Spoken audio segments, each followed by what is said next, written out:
लेकिन उस एक क्षण के लिए आदमी कितनी ही ऊर्जा, कितनी ही शक्ति खोने को तैयार है। शक्ति खोने के कारण पछताता है बाद में कि शक्ति छीन हुई, शक्ति का अपव्यय हुआ, और उसे पता है कि शक्ति जितनी छीन होती मौत उतनी करीब आती। कुछ पशुओं में तो एक ही संभोग के बाद नर की मृत्यु हो जाती है। कुछ कीड़े तो एक ही संभोग कर पाते हैं और संभोग करते ही करते समाप्त हो जाते हैं। अफ्रीका में एक मकड़ा होता है, वो एक ही संभोग कर पाता है और संभोग की हालत में ही मर जाता है, इतनी ऊर्जा छीन हो जाती है। मनुष्य को यह अनुभव में आ गया बहुत पहले कि सेक्स का अनुभव शक्ति को क्षीण करता है, जीवन ऊर्जा कम होती है और धीरे धीरे मौत करीब आती है। पछताता है आदमी, लेकिन इतना पछताने के बाद फिर पाता है कि कुछ घड़ियों के बाद फिर वही आतुरता है। निश्चित ही इस आतुरता में कुछ और अर्थ है जो समझ लेना जरूरी। सेक्स की आतुरता में कोई रिलीजियस अनुभव है, कोई आत्मिक अनुभव है। उस अनुभव को अगर हम देख पाएं तो हम सेक्स के ऊपर उठ सकते हैं।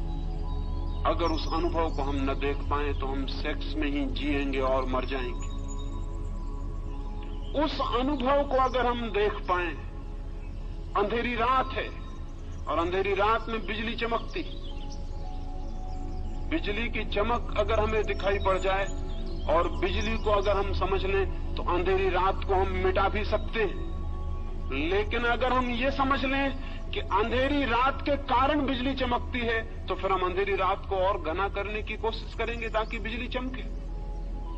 सेक्स की घटना में बिजली चमकती है, एक वो सेक्स से अतीत है, ट्रांसेंड करती है, पार से आती।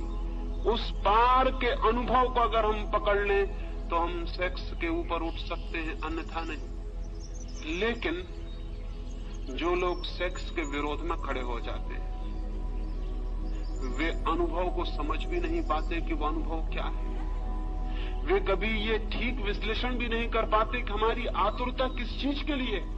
मैं आपसे कहना चाहता हूं कि संभोग का इतना आकर्षण क्षणिक समाधि के लिए है, और संभोग से आप उस दिन मुक्त होंगे जिस दिन आपको समाधि बिना संभोग के मिलना शुरू हो जाएगी। उसी दिन संभोग से आप मुक्त हो जाएंगे, सेक्स से मुक्त हो जाएंगे।